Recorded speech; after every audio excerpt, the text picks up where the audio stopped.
नमस्कार दोस्तों, स्वागत है आपका स्टडी विथ पृथ्वी पर। बच्चों, आज का हमारा टॉपिक है जो गुणनखंड है और गुणज। गुणनखंड को फैक्टर बोलते हैं और गुणज गुणज को मल्टीपल्स बोलते हैं। तो सबसे पहले हम गुणनखंड किसे कहते हैं उसकी परिभाषा को समझेंगे।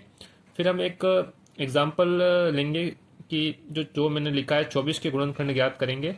उसके बाद हम इसके निम्न परिणाम की गुणनखंड के रिलेटेड क्या क्या बातें हैं जो इम्पोर्टेंट है, जो मैं आपको बताना चाहूँगा, उसके बारे में मैं आपसे चर्चा करूँगा।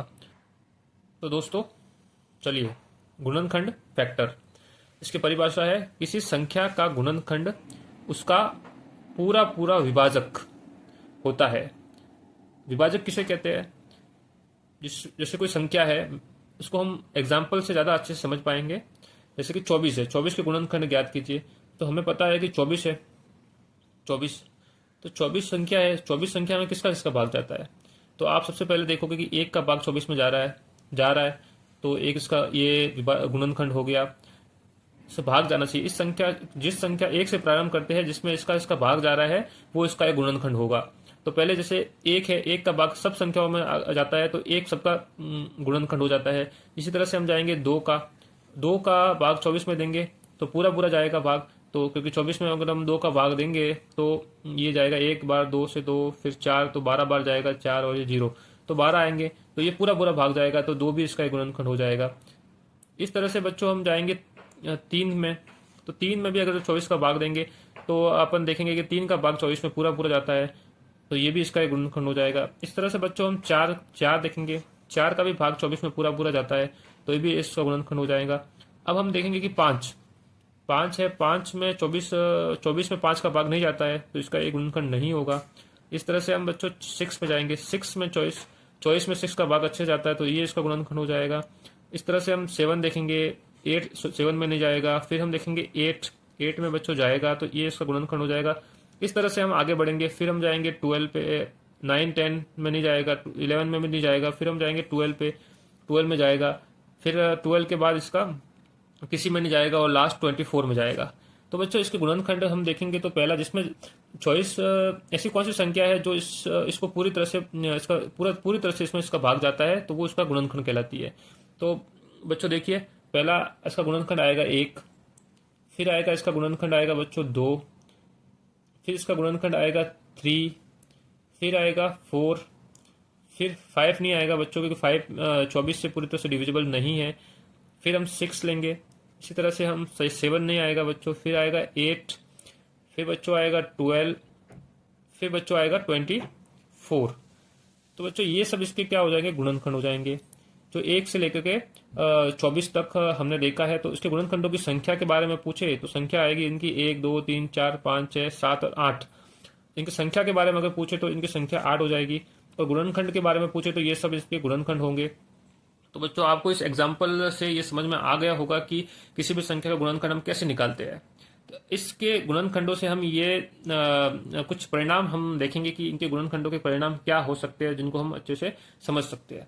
तो बच्चों लीजिए, इनके मैंने कुछ परिणाम लिखे हैं जो आपको किसी की संख्या गुणनखंड निकालने में मदद करेंगे। तो लीजिए, अतः हमें निम्न परिणाम प्राप्त होते हैं। पहला, एक प्रत्येक संख्या का एक गुणनखंड होता है। एक संख्या ऐसी है जो हर एक संख्या का गुणनखंड होती है, क्योंकि एक किसी भी संख्या को पूरी तरह से विभाजित कर लेती है। एक का भाग हर संख्या में जाता है, तो एक उस संख्या का गुणनखंड होता ही होता है। एक तो ये अपन अच्छे से समझ सकते हैं। दूसरा है, प्रत्येक संख्या स्वयं अपना एक गुणनखंड होती है, क्योंकि आप अगर 24 में 24 का भाग दोगे तो एक बार जाएगा और शेष पर 0 होगा, तो वो पूरी तरह से विभाजित कर रहा है। तो 24 भी इसका पूरा एक गुणनखंड होगा। तो 2 गुणनखंड तो आप किसी की संख्या के होते ही होते हैं। उसके बाद हम आगे बढ़ते हैं। जो मैंने इसके परिणाम लिखे हैं उसमें तीसरा नंबर आता है, एक संख्या का प्रत्येक गुणनखंड उस संख्या का एक पूर्ण विभाजक होता है। तो आपने देखा होगा कि हर इसका गुणनखंड 24 को पूरी तरह से विभाजित कर रहा है।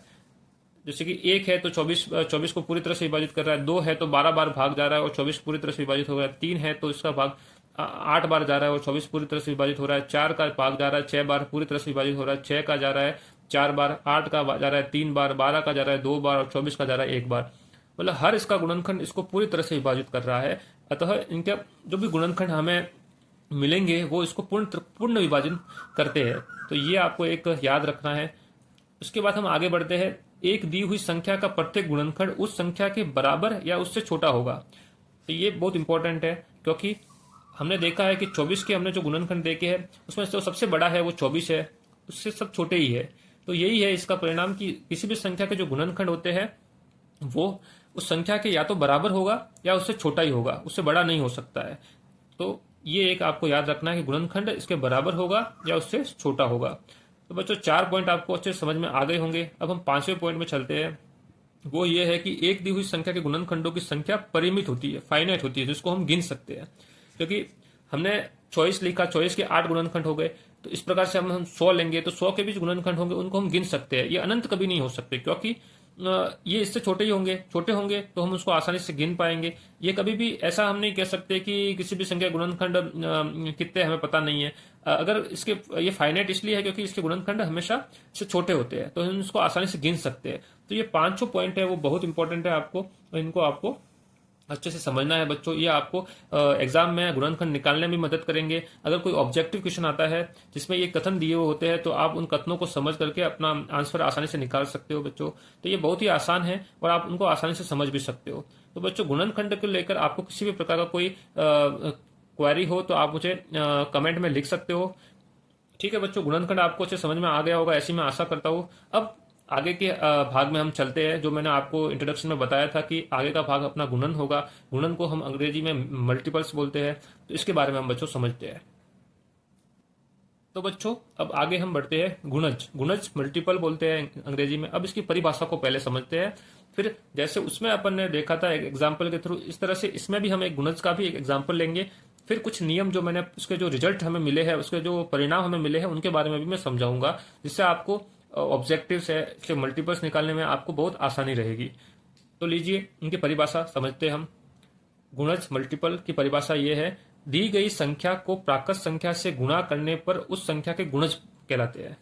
जैसे आपको कोई संख्या दे दी गई, जैसे कि 2 दे दिया, तो 2 को अगर हम प्राकृत संख्या है, प्राकृत संख्या 1 से शुरू होती है जो इन्फिनाइट तक चलती रहती है, तो हम 2 को पहले 1 से गुणा करेंगे, फिर हम 2 को 2 से गुणा करेंगे, फिर 2 को हम 3 से गुणा करेंगे, फिर 2 को हम 4 से गुणा करेंगे। इस तरह से ये इनके सभी गुणज हमें प्राप्त होते रहेंगे।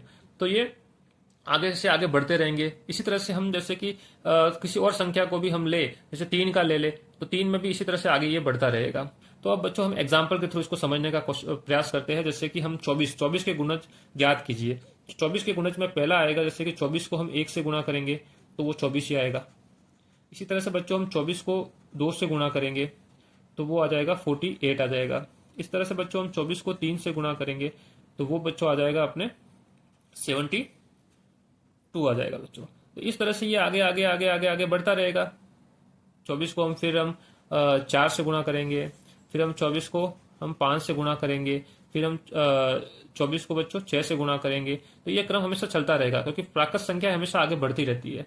तो बच्चों इससे आपको एक ये चीज समझ में आई होगी कि गुणज की कोई लिमिट नहीं होती, वो हमेशा आगे बढ़ते रहते हैं। ये इन्फिनाइट होते हैं, मतलब इनको आप गिन नहीं सकते हो। ये 24 के गुणनखंड अनंत होते हैं, 24 होगा, फिर 48 होगा, फिर 72 होगा। इस तरह से ये आगे बढ़ते जाएंगे बच्चों। ठीक है, तो अब इसके बारे में हम कुछ परिणाम देखते हैं, जिससे आप इसको आसानी से गुणनखंड को गुणज को भी समझ पाओगे। और इससे अगर कोई ऑब्जेक्टिव क्वेश्चन आता है जिसमें कुछ कथन दिए होते हैं इसके रिलेटेड, तो आप आसानी से एग्जाम में हल कर सकते हो। तो बच्चों यहाँ मैंने 3 कथन लिखे हैं इनके रिलेटेड, जो बहुत इंपॉर्टेंट है और आपको आसानी से समझ में भी आ जाएंगे और आपके लिए काफी हेल्पफुल रहेंगे। तो बच्चों पढ़ते हैं हम ये कथन। पहला हमने कथन लिखा है, एक संख्या का प्रत्येक गुणज उस संख्या के बराबर और उस संख्या से बड़ा होता है। तो बच्चों इसमें यह है कि प्रत्येक गुणज उस संख्या के बराबर या तो इसके बराबर हो सकता है या उससे बड़ा हो सकता है। वैसे गुणनखंड में क्या था कि बराबर या उससे छोटा हो सकता है, और गुणज में क्या है कि जो बराबर या उससे बड़ा हो सकता है। तो गुणज और गुणनखंड में आपको एक बड़ा जो डिफरेंस है वो आपको समझ में आ गया होगा कि दोनों में फर्क क्या है। जैसे कि अपन ने यहाँ पे 24 का एग्जांपल लिया था, तो पहला 24 आ रहा है जो 24 के बराबर ही है, फिर 48 आ रहा है जो 24 से बड़ा है, फिर 72 आ रहा है वो भी 24 से बड़ा है। तो गुणनखंड में ऐसा नहीं था। गुणनखंड में बच्चों जो भी गुणनखंड मिल रहे थे, जैसे 24 के थे तो सबसे बड़ा 24 था, बाकी सब 24 से छोटे ही थे। इसमें ऐसा है कि जो 24 है वो पहला है, उसके बाद सब 24 से बड़े ही है। तो ये कथन वही बता रहा है कि इसके जो गुणज है वो या तो उस संख्या के बराबर हो सकते हैं या उससे छोटे उससे बड़े हो सकते हैं। उसके बाद हम बच्चों आगे बढ़ते हैं दूसरे कथन में। उसमें ये लिखा है कि प्रत्येक संख्या स्वयं का गुणज होती है। तो बच्चों आपको मैंने समझाया कि 24 24 का गुणज होती है, तो वो यही बता रहा है कि प्रत्येक संख्या स्वयं का गुणज होती है। अब बच्चों तीसरा पॉइंट है, वो भी बहुत इंपॉर्टेंट है कि एक दी हुई संख्या के गुणजों की संख्या अपरिमित इन्फिनाइट इन्फिनाइट होती है, जिसको आप गिन नहीं सकते। क्योंकि ये 24 है, 24 से 48 हुआ, 72 हुआ, 96 हो जाएगा। इस तरह से ये बच्चों बढ़ता रहेगा, ये कभी खत्म नहीं होने वाला है। तो वही समझाने की हम कोशिश कर रहे हैं आपको कि ये इन्फिनाइट है। जिस प्रकार से गुणनखंड फाइनाइट थे, जिसको आप गिन सकते थे, ये उसकी सीमा थी एक, लेकिन ये गुणज है जो इन्फिनाइट होते हैं, वो हमेशा आगे बढ़ते रहते हैं। तो बच्चों आपको गुणनखंड और गुणज को टॉपिक को मैंने अच्छे से आपको समझाया है, इसकी परिभाषा को हमने देखा है, एक एक एग्जाम्पल को समझा है और उनके रिलेटेड हमने रिजल्ट्स को आपको बताए हैं। इसमें किसी भी प्रकार का आपको कोई डाउट हो तो कृपया हमें कमेंट में लिखिए, हम आपके डाउट को सॉल्व करने की पूरी कोशिश करेंगे। और हम आप अगर नए हैं तो हमारे चैनल को सब्सक्राइब करो, लाइक करो। ठीक है बच्चों, मिलते हैं नए वीडियो में नए टॉपिक के साथ। Thank you.